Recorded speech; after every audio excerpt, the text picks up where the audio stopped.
Let me get a heat check, heat check, heat check, heat check, heat check, heat check, heat. Can I get a heat check, heat check, heat check, heat check, heat check, heat check, heat check, heat check, heat check, heat check, heat check, heat check. Let me get a heat check, heat check, heat check, heat check.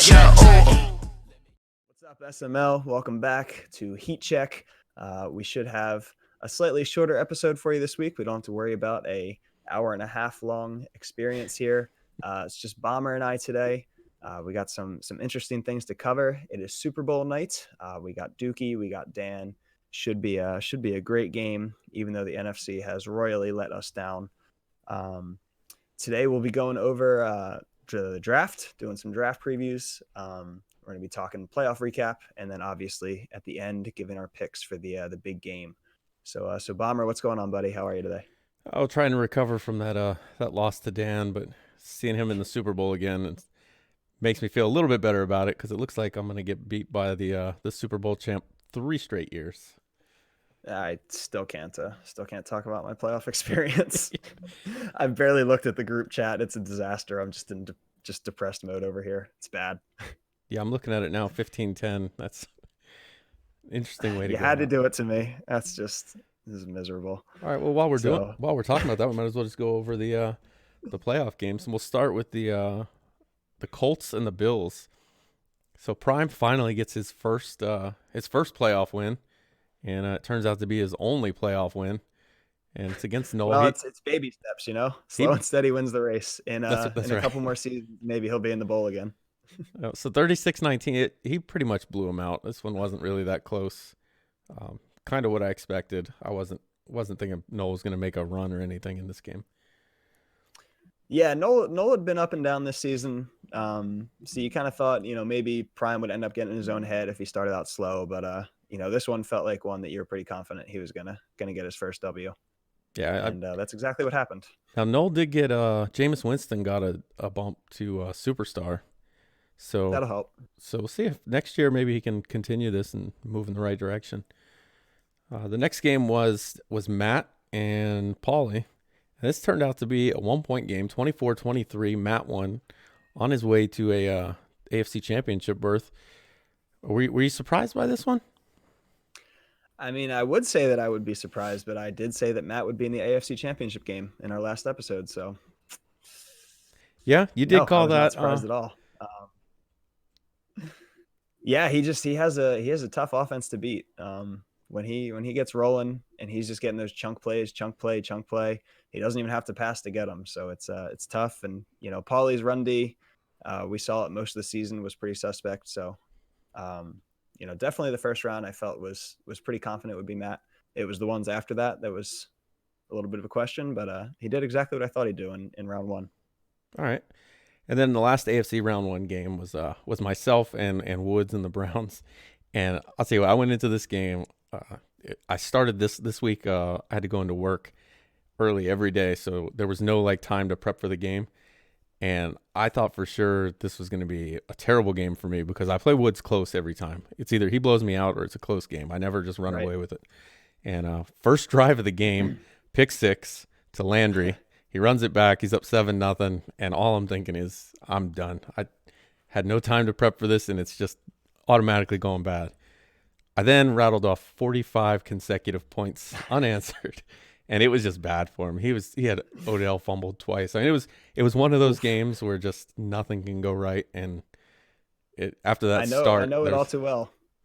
Yeah, it just happens, and it snowballs on you, and I just didn't see it coming after that start. But yeah, for sure. That was our first round matchups in the AFC. So kind of throw a little curveball in here. We didn't even talk about this, but of these 6 teams, Dan obviously is the number 1 seed. Of these 6 teams, which team do you not see coming back next season? Which team do I not see coming back next season? I think it'll be Paulie, actually. The AFC East is catching up. Obviously, Matt has, kind of got the blueprint down. You just talked about Noel with Winston's upgrade. Jets won a couple games this season. So, the division's getting better. And I have to question the Tua deal. I hear that he's on the move. We'll see what the return is and what Paulie does with that. But to this point, I haven't been super impressed by the team building with a team that was kind of ripe to be built. Um, so I'll see what that Tua trade does, but I don't really get why you would move him. So yeah, I think Pauly might be the one on the outside looking in next season. I can see that. I'm kind of with you there. I'm interested to see what he does with the Tua deal, because a big part of Paulie's game is, if you look at the games he wins, Tua throws maybe 2-3 incompletions. He doesn't throw a lot of bad balls. He doesn't throw a ton of Right. interceptions. I think he had more this year than usual, but for the most part, when Paulie wins, it's because he's not turning the ball over. He's got that almost very similar to Matt's offense. It's just very ball control and no mistakes. Right. Depending on what he gets at quarterback, if he tries, getting a rookie or something, Prime will tell you there's some growing pains there. Well, and you had Norton as well. Yeah. Um, Yep. there's some growing pains there. You're gonna have some just like completely errant throws on easy Yes. stuff, and Yep. I think that could mess with him. And Yeah, absolutely. It's not an offense that can really recover from, you have a nice easy read, you make a good play, you've got a guy wide open, and your quarterback just sails it. Those are tough to come back from, especially when you don't have confidence in the quarterback, yep, and that makes it even harder sometimes because then you're thinking about every pass you throw. yep. So I'm with you on that. I'm interested to see what he does with Tua, and we'll see. I could see him being one that doesn't come back. The other one I could see is Woods maybe. I don't know if he's gonna go 8-8 again. Usually he's higher in the wild card standings, but I could see NYT passing him up for the AFC North at the very least. And if everybody else kind of stays where they are, Woods would have been the one out. That just kind of came down to one game where NYT got it simmed Right, uh, right. due to the auto sim gate of this season. But so that I would be my forgot about guess. that. Yeah, that ended up costing him the AFC North. So Oh, he did get yikes. like 50 million in funds out of it. So I guess yay I for don't even know what him. you use those for. What's I know you do it for like signing bonuses and stuff, okay. because I joined Primer and took Washington, and I don't know what the guy before me did, but they had about 3 million in funds already and Oh, no signing bonuses. So it's really hard to re-sign guys. Um, yikes. Yeah, that's tough. All right, so so that's cool. That's a nice little bonus, but so we'll move over to well, we'll just finish up the AFC. So then I played Dan 20-13. As usual, Dan played really well, so it was tough, and I made too many mistakes. Uh, and he won that one. yeah, Dan seems to be your kryptonite. I'm curious to see if you can get over that hump because that seems to be the only thing really separating you from Super Bowl potential here. Yeah, and I don't feel like he's killing me with his offense.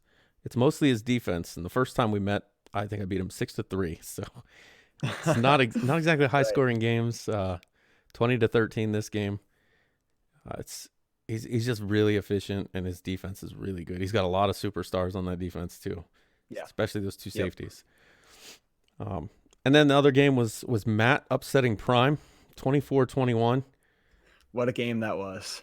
That one turned out to be a really good game. I know Prime's got to be upset about it, and Oh, I can't imagine. If I'm feeling this way, at least I was never in the lead. yeah, Um, he was shoot, I don't even remember what the score, but I know it was two scores with what, like 3 minutes left. It yeah, was it was down to the end. You had to figure he yep, had it locked up, and yep. not so fast, Yeah, my that friend. that was crazy. There was a couple times I declared Matt dead in the water in that game, and credit Well, to him. He just kept fighting. That was impressive. speaking of Matt dead in the water, that takes us to the AFC Championship game, and this one actually looked close in the beginning, and then it was pretty much all Dan. And once Dan got him to where he had to throw, it was Mhm. over. You could tell that he's not comfortable throwing the ball. Yeah. Whether you want to blame that on Locke or the fact that he runs 67% of the time and he's not used to passing. I don't know what the problem was there. He doesn't really have the greatest receivers either. Yeah. But Yeah, not a lot of weapons. Dan is definitely not the guy that you want to bring a run heavy offense to. yeah, I've most people have struggled this Madden, myself definitely, when it comes to stopping the run. Dan has it just down to a science. He's got it on lock. He's very difficult to run the football on. there's a reason that I'm up, 2 scores in the Super Bowl, and I came out just firing passes in the second half. Which worked out really well for you. I'm not going to say that it was the winning strategy, but that was my thought process behind it. So yeah, when he knows you want to run, he can take that away, and it can be very difficult. So that's not a great matchup for Matt. Yeah. So, and the final score shows that it was 27-14. Once Dan kind of got a lead, he kind of ran away the rest of the way, and it wasn't a close finish. Yeah. So that's the AFC side of things. Now we'll move over to the NFC, and first game is going to be Carolina and the Vikings. And we don't have to talk about that one. All right, so Carolina advances 15-10. We won't talk any further about that. It's just a disaster. Probably the worst Madden loss of my life. Well, you broke out that Helen Keller ebook after we told you to burn it. I guess you just couldn't resist taking one last look at it. It's just it calls me. It's like the ring in Lord of the Rings.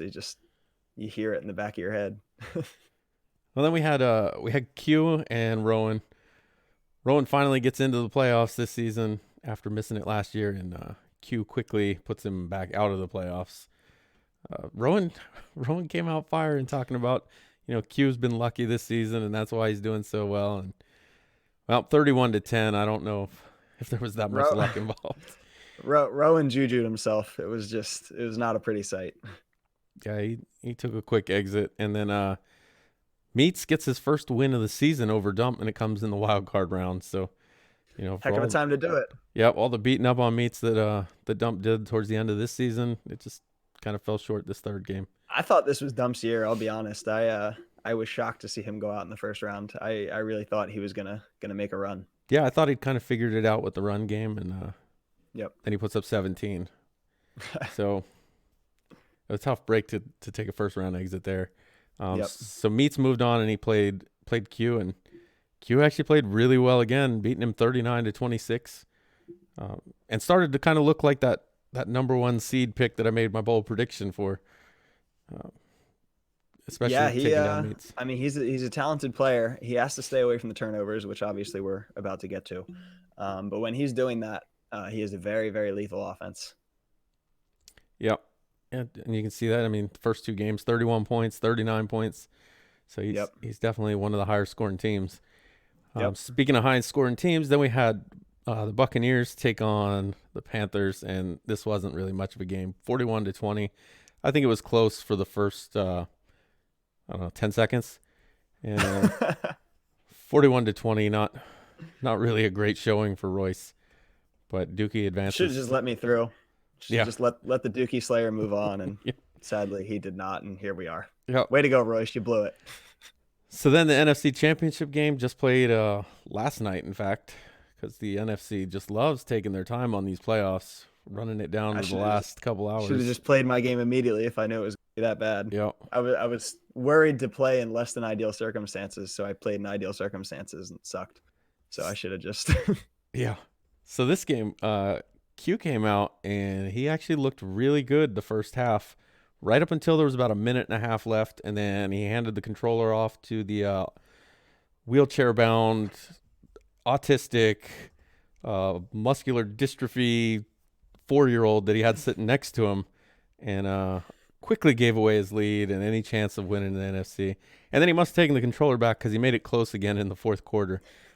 I don't know what he does, maybe he's got split personalities, or like I said, he's got that 4-year-old in the wheelchair that's playing for the second half of games, because it seems to be a pretty common thing with Q. Is first half looks really good, looks like a number one seed type team. Second half looks like he's playing with his feet. I don't know what's going on, but he did come back to make it an 8-point game. But Dookie's gonna go to the Super Bowl, face Dan, thanks to Q's feet. Just disappointing watching somebody just choke away a lead like that. Thanos and his children, we have failed. I'm so sorry, SML. Next year we'll make it up to you. We got this. All right, so kind of what we just did with the AFC. Which NFC team do you see not making it next season?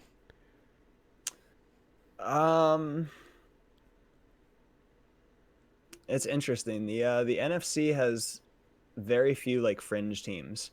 So I'm trying to think of not only who would miss, but like who would jump them. Yeah. We just got Clink up from Primer, who's, a good player, but his team Now stinks. he beat Washington right at the end of the He season. did. Yeah. Yeah. Week Okay. 17. So, I mean, Clink is a good player. The team is very bad, which could potentially hold him back. Um, so I tend to go to that NFC East because that one is just so up in the air where you might see, slightly different just with strength of schedule, hurting, Rowan or I don't think Q.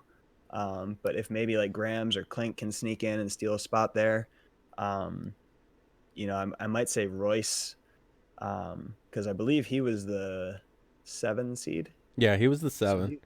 yeah, he was the one right on the fringe. And obviously like he'll be playing Dookie twice. Um, he seems to struggle a little bit in division. I think he usually splits with Lawyer. Um, so if his schedule's a little tougher next season, he might have some struggles with that. And also he always has the potential to sim games, it seems. So that could always hurt him as well. Yeah, I could see Um, that definitely holding him back. yeah, so those are probably my two closest picks, but it is tougher to see who would replace them in the NFC. We're very top heavy. So I think a team that we're forgetting about here. Now I think the Eagles, after knocking off Washington, look like they have the potential to be one of these teams. And it is kind of the same thing. Like I don't know which one out of, and actually I'm going to narrow it down to 3: Royce, Rowan, and Dump, because the team that I think is going to replace one of them is RD and the RD, Rams, yes, because I he's just thought coming about that. back. You're right. Um, Yep, he'll be back. Hopefully, full season out of him. yeah, so you got to figure one of That these does teams bring. is not making it because he's better than Yeah, Rowan, he's better than Royce, and I would say he's better than Dump as well. At least from what we've seen when he's able to play. yeah, he will Um, also be. He'll also be playing like a fourth place schedule. Fourth place Um, schedule with a so top 10 that's draft pick coming in. yeah, Um, yeah. You're right. I totally did forget about him. That's my bad. RD didn't mean it. yeah, which the No offense. the uh, the rumor mill's looking like he's going to try and get a quarterback too, which has kind of been one of the things he's struggled with is finding the quarterback he wants. Yep. Um, he may even get Tyree Jackson. I'm just saying, Oh, okay. Trade but winds are blowing. I don't but think he's the one you want, RD. I might pass on him. I don't know. I don't know. We'll see. But I think he's going to replace. I'm going to go with Rowan. Royce he's still got Colt and he's still got Lawyer. Uh, Yeah. Lawyer obviously has played well in the past, just not this cycle. So until he plays well this cycle, I'm not really a believer in what's going on in Atlanta. So I'll leave Royce in there because I think he gets 4 wins just from those two. Then he's got the Titans and the Texans this year. That could be another 2 more wins. You're already at 6, um, Yeah. and you're playing a second place schedule. So which doesn't actually look that great anymore, except maybe in the NFC North. I think he gets Mike, which is a winnable game, um, Hmm. 50% of the time anyway. Yeah. But Yeah. It depends on which half of the 500 you're gonna get. exactly. But Rowan is going to have he's going to have a little tougher schedule now that you don't have Chris in that NFC East, so you're going to have Grams, Clink, and Washington. That's a tough three division opponents. Yeah. Yep. Uh, Yeah. That NFC East quickly jumped into probably a second best division in the conference, with Clink's addition there, yeah, and obviously with Q's, but he's been here a full season now. they're definitely the deepest. Yeah. Probably in the SML, I would say, from top to bottom. I don't think you can find a team or a division with 4 teams that match up like that because Yeah. the NFC I West, definitely agree with Tiny's a joke. He's going to get beat by that. everybody. Ouch. Um, well, that's what happens when you trade Rip, away DK rip Metcalf, who, Tiny. by the way, is a 91 overall superstar. So enjoy your Bobby Okereke and your 29th pick or whatever you got. Um, Dang. but yeah, I think it's going to be Rowan. I think it's going to be too tough for him to. He just made it in as the 6th seed, and his schedule's only going to Yeah. get tougher. So, and Yeah. RD has taken Yeah. I someone's would spot. agree, but every time I pick against Rowan, he totally shocks the world and proves me wrong. So I don't think I can do that on camera anymore. All right. Well, and Royce just beat you, so I get one to pick on him. Yeah, exactly. Yeah, But so I'm still hurt. that's our playoffs up till now. We'll break down the Super Bowl coming up after this. But I think what we want to do first is we'll go over the draft, and here we have the draft order. It will kind of break down what we think each team should do with their picks. Kind of give some guys an idea maybe that are feeling a little lost or torn. Maybe we'll help show you the way. And the first one up, no surprise, is KJ. He's picking number 1 overall. If you're KJ and you have that number 1 overall pick, now remember, he's also got the 21st pick he got from Rowan in that Daniel Jones deal. What would you do with this number 1 pick? So I guess I would trade 21. I will say that. I'd be using pick 1. I would trade 21 to try and, round out the roster, because obviously we've talked about the dev situation and how that's difficult when you're not, winning a ton of games. Yeah. And to me, I think, with that pick, I'm trying to remember my scouting. I would honestly be looking running back. If there's one of those combine killer draft story running backs, I'd be looking at him and try to get one of those superstar guys, maybe X Factor guys, which I know, as far as football mindsets, you're not supposed to ever do that, but this is Madden. This isn't the NFL. And a good running back can disguise a lot of problems on offense. Can dumb down your offense, make things easier. It's a path to much simpler wins. His defense is also already very good. He's got good pass catchers. Daniel Jones is serviceable. So if he can get a running back there, he can make some noise on offense next season.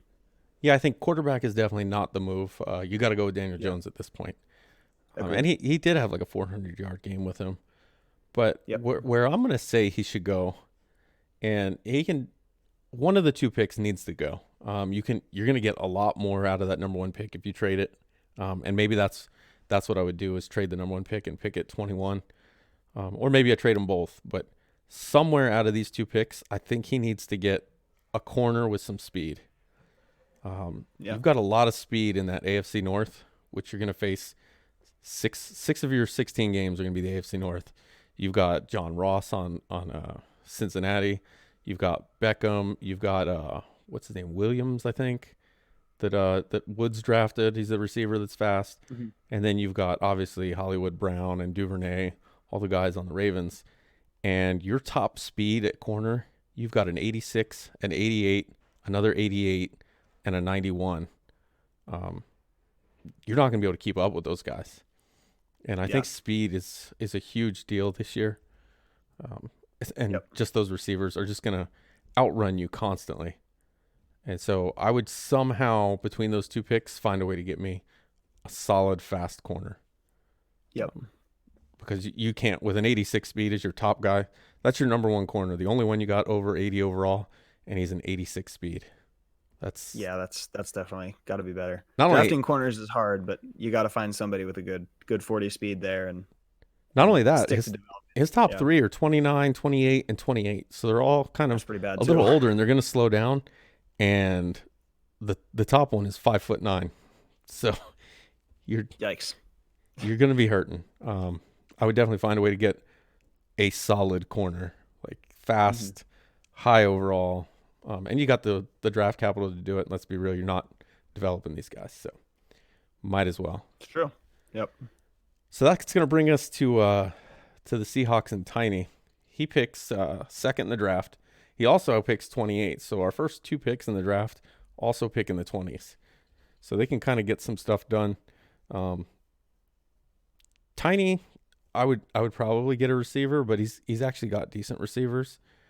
He doesn't have a DK Metcalf, which would have made his receiving core really, really nice. But I don't think that's probably his biggest need. He needs to somehow come away with a quarterback after this draft. Russell Wilson's 34 years old. He's not going to be his quarterback of the cycle, but you can have somebody sit behind him for a little bit until they're ready and he's ready to kind of give up the mantle there in Seattle. Yeah, I can definitely see that. I think that first pick, picking second, if KJ does not take that outside linebacker, I believe it's Halliburton. Yep. I think that has to be Tiny's pick. Get that pass rusher. He's probably going to be probably superstar, I would guess, based on draft story, based on, I'm assuming he's going to have a good combine. His stats are very good. I believe he's young. I think he's either 21 or 22, if I remember correctly. I remember looking at him and thinking like, oh, that's going to be the best guy in the draft. KJ doesn't need that position really. So I think, Tiny, looking at pass rushers, he doesn't have many of them, and definitely not many like very good ones. So I think he cannot pass up on that guy, and then just use that later pick, kind of best guy available. Team's getting older. He could fill a need at quarterback if that's there. I don't mind his receivers, but even looking at like the secondary, the corners are definitely aging. Most of the positions are aging, so he could really go best position available at the second pick. But I think that first pick has to be that outside linebacker if it's me picking. Yeah, I think he's got to go somewhere in the top two. Yeah. And if I'm KJ, I'm trading to a team that wants that linebacker, because I want to get out of that number one spot if I'm KJ. Problem is, it's probably going to be Prime that tries to trade for it. So the next pick, number 3, is going to be the Lions, and I think this one's a no-brainer. He needs a quarterback. He's running around with a 65 overall, low 70s in accuracy. He's got a nice, 94 throw power, but low 70s accuracy. He's slow. Yep. All he's got is an arm. That's it. Yep. And he's got weapons too. I mean, he's got Kenny Galladay. This dude, Torrey Wiggins, has 98 speed. He's got Agnew with 93 speed. He's got Hawkinson, who's a superstar. So he has offensive weapons. He just currently can't really get the ball to them. Yeah.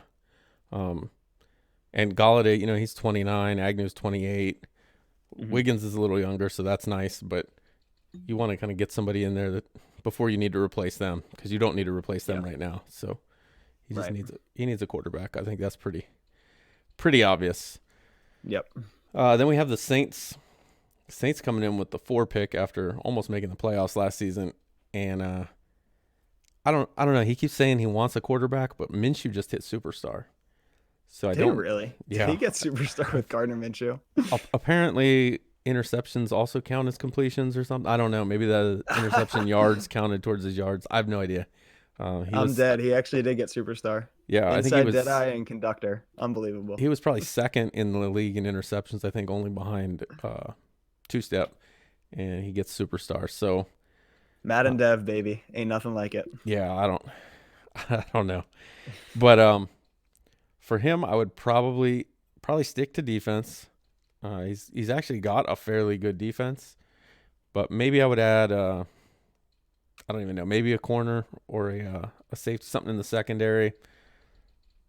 Even maybe another defensive lineman.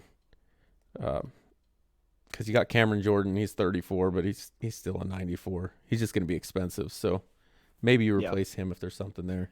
I believe he has edge threat though, which, I mean, that cures all things. As long as you have that ability, you're going to be able to do something on the line. And he does. He actually has edge threat elite. So. Oh, he's got the even better one. Oof. Yeah. So maybe you save yourself and pick his backup. I don't know. That's a tough one because he does have a lot of stuff, but it sounds like he wants to get rid of Minshew. But I think being superstar is going to make that a little more difficult. Yeah. Yeah, it looks like his safeties are very good. Marcus Williams, Chauncey Gardner-Johnson, hardest name ever to say. They are very good, high speed, very good zone. They're going to cover a lot of ground in the back there. Lattimore obviously is a stud. The other two, Levi Wallace, Demarius Randall, are okay. Actually, Levi Wallace is very good. Wow. So he probably doesn't need that much secondary. His linebackers are very bad. He could definitely use some help at linebacker minus Stockton. So yeah, I could get on board with some defensive line, maybe an outside linebacker. Yeah, he's got a pretty solid team. So yeah, but if you got to find something, I would say defense. Probably not the roster. Yeah. And then you'll go to the Chargers here at number 5 with Death Wish. Yeah. So QB left him a hell of a team. Looking through it, there's not really any weak spots. Maybe corner. That's what I would target a corner because they are a little older. Yeah. Your top 3 guys, the 2 youngest are both 28. your top two are each 89 speed, so they're a little slow. And remember, regression hasn't taken place yet. So, like Yeah. Casey Hayward sitting there at 89 speed, 33 years old, Yeah, probably it's going to probably lose a going couple down. points. So with this team, if I had to pick something, I mean, and you got the number 5 pick, so you're going to add a good piece to it. I'd add a corner. Mhm. Yeah, there's Because not a lot else you can critique. These edge rushers are all incredible. He's got backups that are better than a lot of team starters. Um, wide receiver is very good. Eckler, Herbert. I mean, offensive line, I could never justify taking one that high in the draft. He could definitely use some depth there if he, does that in the later rounds. But I could not take an offensive lineman no, at 5 in this Madden. and he's another guy with that lineup. Man, trade that 5th pick. Yeah, Trade it for something you need and get again like a stud corner that's going to be like your top guy for a while. yeah, Because the way his team's built right now, if he takes anything that's lower, they're not going to get playing time most likely. So you're just going to have a rookie kind of die on your bench. it's true. So maybe with that 5th pick, I trade for a fairly young corner. You're not going to Yep. get a project guy, but you need somebody that can step in and play either this year or next. Yeah. That's going to take us to the Texans at number 6. Texans, I would have thought he'd be picking higher than 6. I mean, he came in and made the playoffs the first season, and then he's kind of been down since then. I don't even know really. Maybe I'd take a receiver. He's got kind of older guys that are a little slower. He's got 2 receivers over 30. But he's got a good team. This is another one where it's kind of confusing why he's not doing as well as he should be. Maybe a linebacker. If I'm him, I'm taking a middle linebacker. That would be my pick. Yeah, I would probably say that wide receiver stands out as probably the most needy spot just off of. I mean, Fuller is very good, but everybody's getting older. Fuller 29, Watkins 30, Anthony Miller 28, Golden Tate 35. Looks like he's got some guys he drafted, but they're not that great. 23, 24, and not the best stats. Best one's 85 catching. And also it looks like strong safety. Very old. Malcolm Jenkins is the best one at 35. He's about to probably get nuked with regression. Eric Murray, just definitely not good enough to play. So I'd say if there's a good strong safety out there, I'd be looking there. Yep, that's going to take us to staying in the AFC South. The Titans picking 7th, and I don't think this is even a question at all where he's going. It sounds like he wants a quarterback bad. He used Tannehill, 86 throw power, not going to get it done. Yep, I think we can move on quickly past that one. Yeah. That's that one's an easy one. Yeah, Coop's taking a quarterback. There's no way he's not. Maybe what could happen is the Saints go quarterback, and then maybe Coop gets Minshew. I don't know. Yeah. I don't know if that would be something he wants with that low throw power, but he needs a quarterback. Better than 85. Yeah. Yeah. Minshew in a Titans jersey would also just break my heart. I Yeah. don't think I could even speak that into existence. All right, so now we got the Eagles and Clink. And I'm not sure this team, it's not that bad of a team. They actually his problem is cap space, I think. Yeah. But I think Cap space and age. I think at number 8, I might go with the top tight end in the draft. Gives them another weapon, and tight end is kind of, if I had to pick a weak spot on this team, it would be probably tight end or defensive end. Yeah, the tight ends are terrible. Dalton Keene is your best one at 68 overall. They are dreadful. So that would probably be my spot there, would be a tight end. And you'd be getting the number 1 tight end in the draft at 8. Yeah. I mean, knowing Clink the way that I do and knowing how much he just players, he loves young players, he's going to end up with more picks in this draft. Probably, I would assume that he finds a way to get another first as well. And knowing him, I'd say take the best player you can find. Positions kind of irrelevant. You need most of them. Outside of maybe like running back and maybe receiver. Rieger's okay. Goodwin's very fast. I think he was going to trade Goodwin, though. The rest of them kind of stink. Tight end's definitely a need. Defensive end is definitely a need. But I would just take the best guy. Take the best guy you can see, dev him up, because he's just going to need young talent everywhere within a season or two. So it's not too early to start building that up and try and get some core pieces. Okay. Moving up to number 9, we have the Falcons.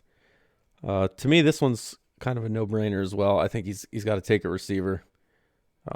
They're all old. Now they're not bad. Julio Jones, 34 years old. Calvin Ridley, 28. Taylor Gabriel, 32. And then Russell Gage, 27.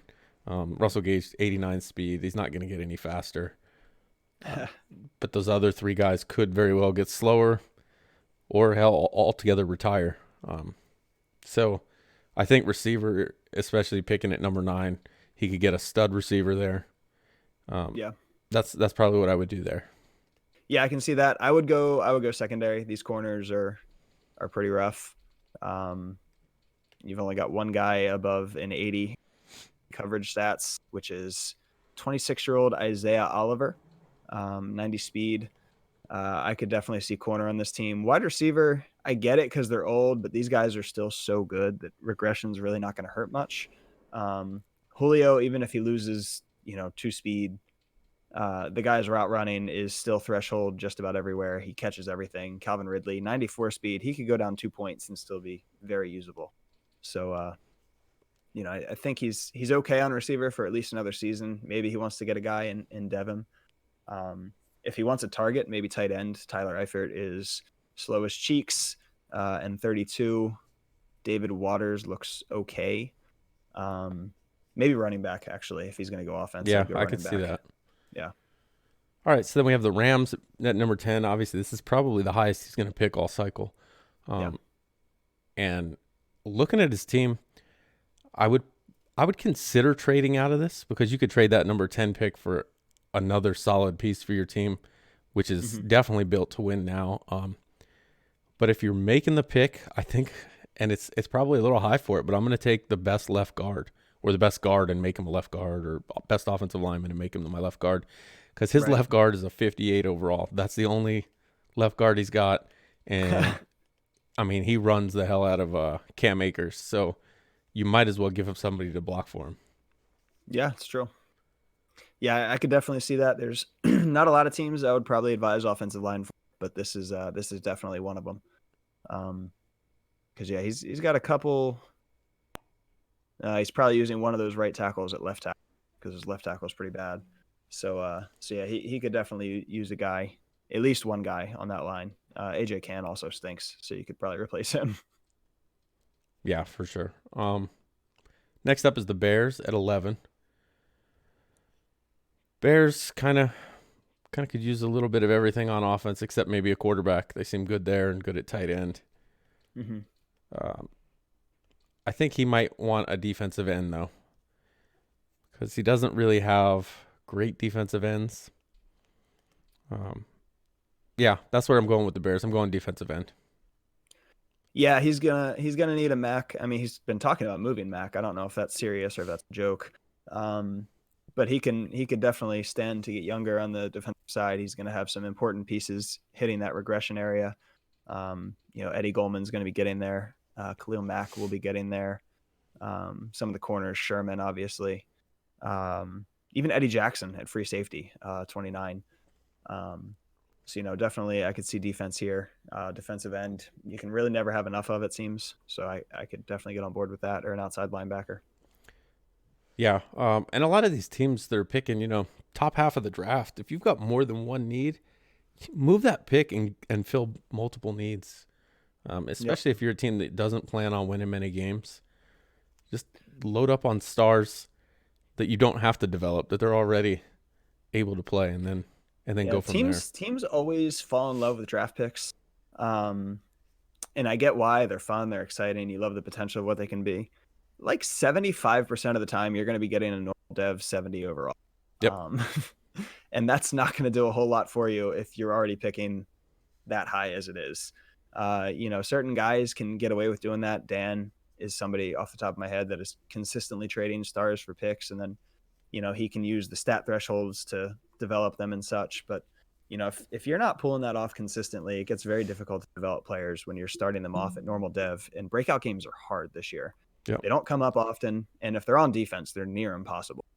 So, and I mean, it's tough to count on that. You're already at a disadvantage if you're not winning, because if you're not winning, you're not getting the stats for your guys to dev them, and you're not making the playoffs. And those playoffs, every week you're in the playoffs, that's another week of training. I mean, you're talking another 13 to 2,000 XP because you get the game as well. Yep. So, anywhere from 1 to 3,000 XP just by making the playoffs each week. So if you're not a playoff team, it's going to be hard to develop those guys. And speaking of not playoff teams, so we got the Packers up next. One of these seasons, I think he might make a playoff. But he's got it in him. He definitely has it in him. The NFC's getting a lot tougher, though. So he's going to have to hurry up. And looking at his team, he could probably use a little help on the defensive line. He does have Rashawn Gary, but Hendrickson's okay. He's 28 and a little older. Kenny Clark is nice on the defensive line. Maybe give him a defensive end. He said something about getting rid of Zadarius Smith. He could probably use a replacement for him, although he does have this guy Curtis Bolton, who's a superstar, 27-year-old outside linebacker. Wow. Not sure if he just got superstar. So somewhere there, I'm doing either an outside linebacker or defensive end at my 12th pick. Yeah, I'd be going secondary. He has Jair Alexander, who can literally wreck your game. He sticks him on Justin Jefferson every time we play, and it's very difficult to get Jefferson open. I have to very intentionally scheme him open, and it's extremely difficult. But he doesn't have much else. The safeties are okay. Darnell Savage is solid. The strong safety slot is not good. And the secondary cornerbacks are just not, Josh Jackson is decent. Quincy Wilson is really not. Both of them at 27. I would get another guy and then just really try and clamp down on teams' passing games. It's very hard to run on this team already. Thanks to, Kenny Clark. Zadarius Smith might be gone, so maybe not. But Gary is a good player. Vander Esch, good middle linebacker, coming and blowing up runs. So I would really double down and try and buff up that pass defense and make it very difficult on opposing pass offenses. All right, so next up is the Jets at 13. And this to me seems really obvious. If there's a quarterback there, you're taking the quarterback. Aaron Rodgers at 39 is probably about done. And you don't have a backup. You have Jake Dolagala or whatever. He's 62 overall. He's not your guy. Deep accuracy is 69. That's not going to cut it. And then the other option, if there's not a quarterback there, you need a running back. Tevin Coleman, not the answer. Trenton Cannon, not the answer. He's got the rookie Brenton Johns. It'll be a second year. 89 speed. I mean, you've got him for a while because he was a draft pick, but I can tell you the slower guys are not going to cut it. Even Wiley, he's an 88 speed, and I'm probably going to get a draft or a running back this year. So I would go quarterback and then running back if there's not a quarterback I like there at 13. Yeah, I pretty much agree exactly. Those are the two highlights for me. Rodgers is getting close to that regression area. Once that throw power starts going down a little bit, it gets very difficult. Running back, very important position this season, and Coleman's not it. He didn't even have Coleman. I think he was hurt the game that I played him. So he just had Cannon and Johns, and they're not a threat. And he's in a division that loves to run the ball, so he's going to have to be able to keep up. Yep, and then we have the Raiders at 14. Raiders, so he used like 2 or 3 rookie quarterbacks. So I'm going to assume one of those guys he's going to settle on. Whether it be Baker or Middleton, I don't really know, but both of those guys actually played fairly well for him. Middleton, obviously, with the bigger arm. But yeah. I think he needs to go corner.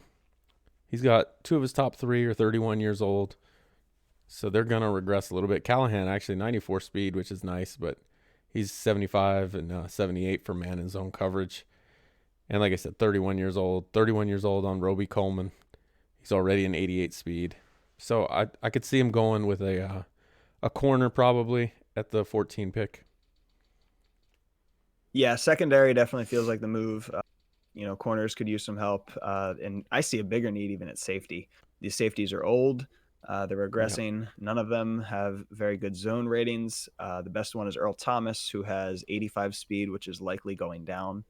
Marcus May is the next best at 79. zone with 89 speed, which is good. But again, he's 30 as well. So I definitely think that secondary has to be the play here. Okay. And another team that I think needs defense at 15, we have the Cowboys. His team offensively looks pretty good. The glaring need looks to be at linebacker. He's got two young guys at left outside linebacker, a 63 and a 59. Neither of them are going to get anything done. His middle linebackers, both over 30, or one's 30, one's 31. Neither of those are that fast. Change of direction's kind of low on them. And then he does have Jalen Smith and a third-year player in Titus Bullock that look okay. Bullock's still only a 65 though, so he's not that great. So I think linebacker has to be the pick here, but based on his last couple of drafts, it's probably going to be another receiver. So, yeah, I would have to go. I believe I said I'd be looking at safety the last time we were looking at these teams. I'm obviously a very, very big proponent of safeties. I don't think you can ever really have enough of them. So I like safety. I could see linebacker as well. I would assume that he plays Jalen Smith in the middle. probably, yeah. So he can probably get away with that. Outside linebackers, Bullock looks decent. Carter Hutton is not. So you could probably use him help rushing the passer. Because looking at his defensive ends, you have Lawrence, and then some of these other guys are not quite up to snuff. So could definitely use some help in the pass rush. All right, so then we have the Bengals at 16. If I'm the Bengals, I'm either going with a corner here, or I'd get offensive lineman. He's got a 31-year-old center that's a 66 overall, and then he's got a couple younger guys at right guard. They're all like low 60s. As much as I don't think that offensive line needs to be a huge priority, he's pretty solid across the board, and that's a glaring need there. So I would probably at 16 fill one of those spots with one of these top offensive linemen that's going to be available. Yeah, I'd be going in the trenches. I could see offensive line; they're pretty weak. Defensive line as well. The tackles getting older. DJ Reader and Geno Atkins, 29, 35. Even the ends. He's got Sam Hubbard at 28. He's got Carl Lawson at 28. Randy Gregory at 30. So I'd definitely be looking trenches here. Offense or defense, I'd be fine with either. Yeah, then we have ZZ at 17 with the Chiefs. Really anywhere on defense. You could get a corner if you want. You could get a middle linebacker he could use, and then a left end. Any of those three spots, just make sure it's on defense. No more offense in the first round. Yeah, I think nobody's going to dispute you on that one. Defensive end seems to be the biggest need. Frank Clark, best one, and he's old, and I believe he's not superstar. Oh, he is superstar. So, all right, maybe he can get away with Frank Clark for a little bit there, but yeah, he's definitely going to need some help on the defensive line there, outside linebackers, any of that. But definitely defense, easy. Definitely defense. All right, so next up is the Buccaneers, and he picks 18th. He got that pick from Baltimore, and then he's going to pick either 31 or 32. And to me, this is a no-brainer. I'm going to package both those picks, and I'm going to move up. Yeah. You already got, just looking at the team, the first guys that show up, before I scroll down any, start at 97 and end at 93. This team is, it's a stacked team. He's done a pretty good job putting it together. And, an 18th pick and a 31 or 32 overall pick isn't going to really do much on this team. But if he can package those and get in the top 10, or at least top 15, maybe he can put another piece on the field. Because anybody at 18 and 31 probably isn't seeing the field. Yeah, I totally agree. Unless you get pretty lucky, maybe you get an outside linebacker to, maybe try and progress a little bit behind Chandler or Barrett, cornerback maybe. But this is not a team that needs a lot, and there's a reason they're playing tonight in the Super Bowl. Yep. And another team that's pretty well off, but could probably use a little piece. At 19, we got the Browns. He could probably use a quarterback. He doesn't seem to like any of the ones he's got. Maybe even a receiver. Beckham and Landry both hit 30 years old, so I know he likes to use his receivers. So maybe find Yep. another one there, and then maybe a left end to complement Miles Garrett. He's got Miles Garrett on one side. He does have Matthew Judon over there at the right end spot as well that he can move over to left end. But that's probably also a 1 year rental, and he's probably going to lose him this offseason. And he's 31. So that's maybe what I would do is somewhere on the defensive line, help Miles Garrett out. Yeah. I'd be looking inside. I think Judon will do enough on the other side. Even that this Jose Morgan, he has a low overall, decent stats that he could at least fill in, and obviously Garrett's going to take most of the attention. The defensive tackles could use help. The power moves in these guys is pretty low outside of Ogunjobi. He looks decent, but the rest of these guys, all of them are pretty old, and none of them have stats that really stand out. So I'd probably look inside defensive line. All right, so that brings us to the Bills at 20. Bills, another team that's pretty solid. Not quite talking about Buccaneers level, but for him, I think I'm getting a right end. He's got Ep9 over there on the left end, who's not bad. Trent Murphy's getting a little older, and then his right ends, he's got 81 I think speed. he's cut out again. Oh, you're back? Am I back? Yeah, you're back. Okay. Yeah, he's got 81 speed, but nothing really great at the right end spot. So I'd probably get a new right end. Yeah, I can see that. I'd be going running back personally. He's in prime territory for one. That 20 spot always seems to. There's a couple first round running backs that always seem to fall because it's just not a huge position of need. Singletary is a great overall, but speed is going to kill you. Ito Smith is the opposite. He has decent speed, but nothing else. I believe he drafted LaMarcus Sprinkle very recently, but only 88 speed as well. So none of these guys are really going to get the job done. You could bring Singletary in as a power back, but actually, only 78 trucking on him. Wow, that is the weirdest running back. Yeah, he's slow and weak. So he's slow and weak. He's got great juke, but that doesn't make a lot of sense. All right, he might just be useless. Sorry, Noel. You might got to go running back there and figure out what you can do with Singletary. Yeah. All right. So next up would be KJ, but we already went over the Steelers and what they should do. So we'll skip them and we'll move on to the Dolphins at 22. And I think this pick is obvious. It's got to be a quarterback if he's actually moving on from Tua. I don't think there's any way to avoid that unless he's getting a quarterback in return for Tua or maybe one of these top picks here. But if he's sitting at 22 and that's his first pick and he's lost Tua, I think that's what he's going to do. I also think he could use some help at one of the defensive end positions or even at D tackle. But if you lose Tua, it's a no-brainer. You got to replace your quarterback.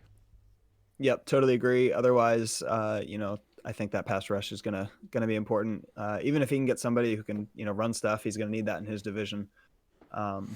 So I think you're definitely looking on the line if you're Pauly. All right, so next up is 23 in the 49ers. And this pick might not make a ton of sense, but he's got Raheem Mostert and Jerick McKinnon, his two top running backs, both 31 years old. If there's a top running back there at 23, I think he needs to start thinking about the replacement. A big part of Mostert's reason for being so good is he's so damn fast. Yeah. Well, Mostert's 94 speed, and other than McKinnon, who's 31 years old, no one is over 90 speed. I think that's too big of a part of his game to just ignore it. He definitely needs that run game to lean on. I would also look, if he doesn't like any of the running backs, I'd look defensive tackle. Obviously, Eric Armstead and Nick Bosa are studs, but those defensive tackles are aging. So if you can continue to keep your strength of that defensive line, continue to rely on that. It's just such a big part of his game is being able to control the trenches and run like crazy. So you got to be able to keep that strength if that's going to be the way you're going to play. Yeah, so I think that's exactly right. He's got to keep those two positions his strengths. Otherwise, it could be downhill. We saw what happened when he tries to become a throwing team, and it doesn't work out as well. Puts up numbers, no, it does not. But not wins. So yeah. All right. So next we got the Vikings, and I'm not gonna tell you what you're gonna do. So you can just go ahead and tell us what you think you need to do. I'm definitely looking outside linebacker. I have, some mostly scrubs there. One guy just wants way too much money to resign, so he's not coming back. I like my secondary, but I definitely could use some help at the safety spots. My corners are pretty locked down. Receiver is getting old with Thielen, but he has route tech, so he should be fine. I'm at least hoping he's going to be fine. Well, yeah, and it looks like the rest of your line, or your receivers are pretty good anyway. Exactly. Yeah, Jefferson's nice. Ridley's fast. The other guys after that suck, but I usually only use the top 3 dudes anyway. So we should be okay there. Yeah, it looks to me like outside linebacker, big need. Not big need, Yeah, but I because mean, relatively speaking. Deion Hamilton should be leaving. Eric Wilson is whatever. Mm-hmm. So yeah, outside linebacker is probably the most obvious spot for me. All right, so now we'll go to the Panthers, picking at 25. I think he's going to lean towards a quarterback. I know he just traded a ton for Eason, but he didn't seem to like Eason very much. So maybe he goes with a quarterback here. He's got receivers with speed, so that's not an issue. His tight end's pretty good. And his defensive line is actually really good. Yeah, yes they are. Oh, his defense as a whole is actually good. Maybe a corner to get a little younger. But he's even his bottom, he's got 6 corners on the roster, and the bottom 3 are 76, 76, and 73, all with 90 or better speed. 2 of them are 25 or younger. So maybe I get a free safety. If I'm looking at his team now, a free safety could be a need, but I think he might go quarterback. Yeah, I would agree that I would lean safety. Okay. Just load up on that secondary. Jeremy Chin is dope in real life, but his Madden rating stink.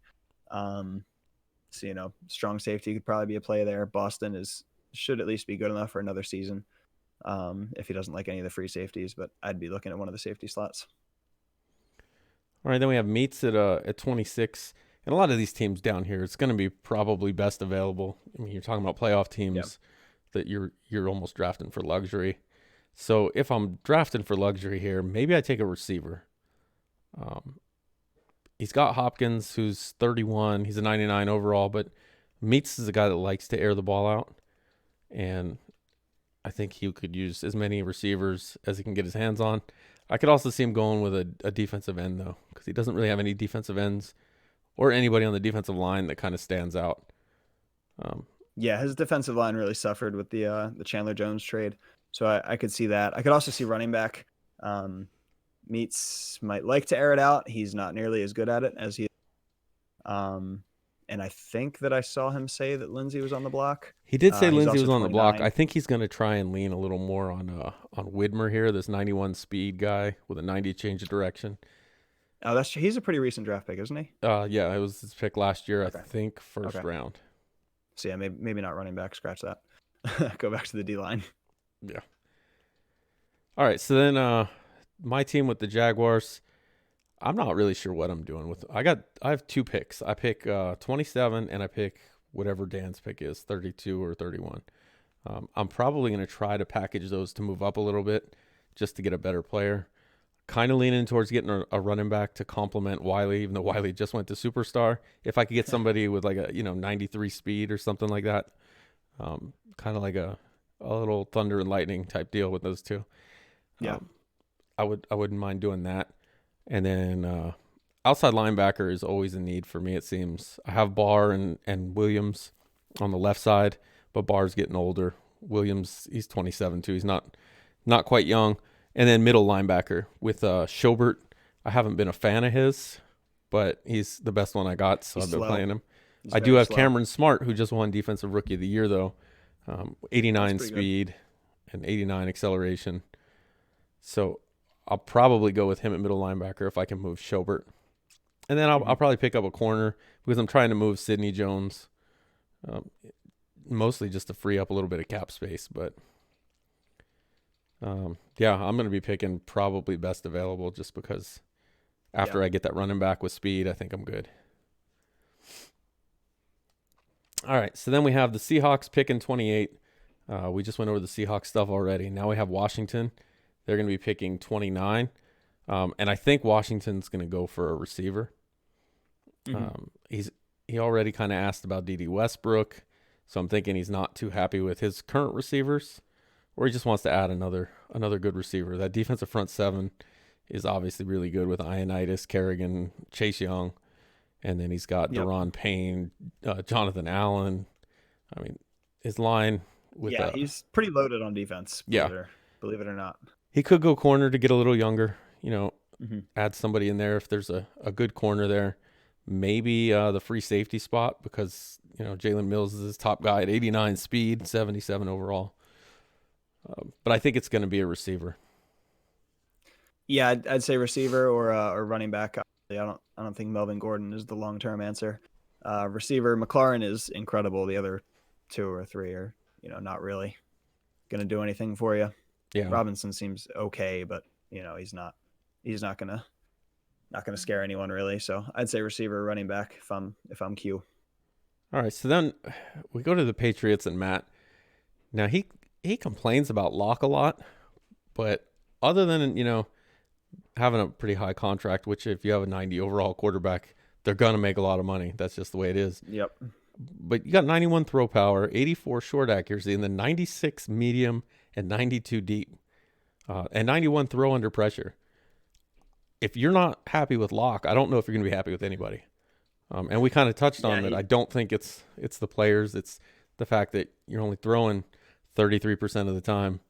You're just probably not comfortable throwing. Yeah. Maybe he goes with a running back as much as he runs. I could see a running back. The receivers aren't bad. They're actually not too terrible. Tight end, I think he might be a guy that likes to have a faster tight end. I saw him kind of inquiring about Evan Ingram when Rowan was bringing him up. And, as much as he comes out in those 1 receiver, 3 tight end sets, I could see him wanting a tight end that can be a receiving threat. So yeah, I would say it's either going to be a tight end because, picking 30, that's definitely possible. Or I could see him going with a defensive end or an outside linebacker because he has complained about not having a lot of pass rush either. Yeah, there's a few options. He's definitely a team that can get away with best player available. Whoever he sees that he likes, you can probably find space for him. Might want to just double down, go offensive line. Right tackle could use some help. Not left guard. Right tackle can use some help. Left guard, I believe, is getting older. Yeah, Thuney is getting a little older. So, maybe get some help, beef up the line. Obviously, your strength, so stick to it and make it as good as it can be. Yeah, I could see those being spots too on the line because of the run game. Yep. All right, so that's going to do it for the draft order because the last 2 picks are, again, the Buccaneers and the Jaguars in whatever order based off the Super Bowl. And speaking of the Super Bowl, let's go back to that bracket. And we're right at 1:05 right now, or an hour 5. So we're finishing up right on time. Course. Let's get our Super Bowl breakdown that should be coming up here in about 2.5 hours. Probably less by the time this actually gets edited and uploaded.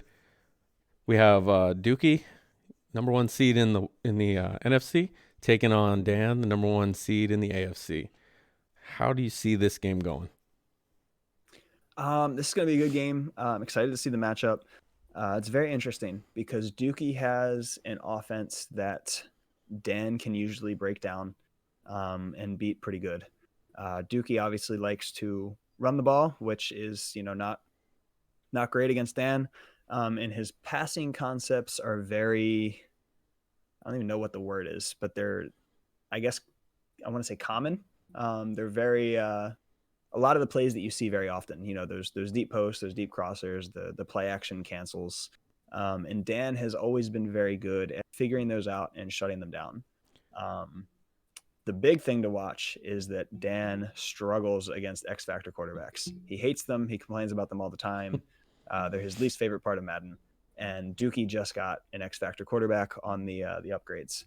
So that is going to be trouble for Dan. So I'm excited to see how these 2 teams stack up. Obviously, both the rosters are stellar. You're going to see little superstar icons all over the place, every position.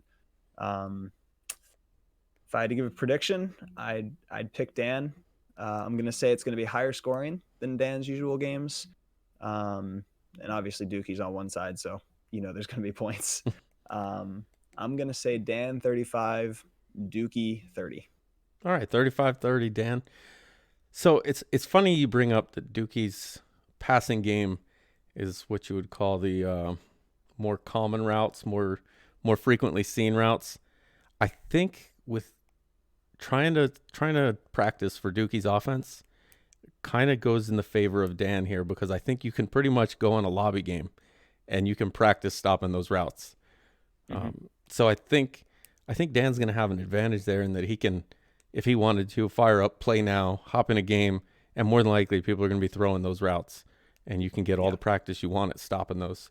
I think Dookie's going to have a little tougher problem with Dan's defense because he's obviously going to practice that. But I think Dan's offense is going to be pretty good as well. I know he's watched Dookie's user. Everybody's seen Dookie run around with Devin White and do pretty well. I don't think Devin White's going to do much this game as far as interceptions, because I think Dan's going to make a conscious effort to stay away from him. And then just watching the Washington game, you got to shut down the outside run with Dookie. He likes to run the tosses, the stretches, everything to the outside with Ronald Jones. And I think Dan's going to be able to shut that down. Especially he's got McCourty. He's really good with McCourty at that sub linebacker spot. And I think he'll shut it down. I'm going to say Dan, I'm going to go with 35 just like you, but I think Dookie's only going to get 24. So I think it's going to be a pretty decent size win for Dan. And that's going to be for the Bushwhackers. Bushwhackers are going to take this one, as Paulie likes to call us. 35-24. Dan's going to get the win. And that's my NFC has to prediction. wait another season. Yep, NFC, one more season. And maybe next year you guys will get it. But we got it next year. Thanos and his children, we're coming. I think that's it for Heat Check. We should be able to get this out just in time before the Super Bowl starts. And yeah, I'm excited to see it. I'm not excited for chat the next day. No, definitely not. We'll see what happens, but it definitely could be a day to avoid the old group app. Oh, absolutely. It just turned into most days lately. But or he wins, or Dookie wins, and Prime just boots him on the spot. Oh, we can hope. But anyway, so that's been this week's Heat Check, Super Bowl edition. Hopefully you guys are able to catch it before the Super Bowl starts. We're going in on an hour 9, so we should be good. But until next week, this is Bomber with Faz, and this has been Heat Check. Later, boys. Let me get a heat check, heat check, heat check, heat check, heat check, heat check, heat. Can I get a heat check, heat check, heat check, heat check, heat check, heat check, heat check, heat check, heat check, heat check, heat check. Let me get a heat check, heat check, heat check, heat check.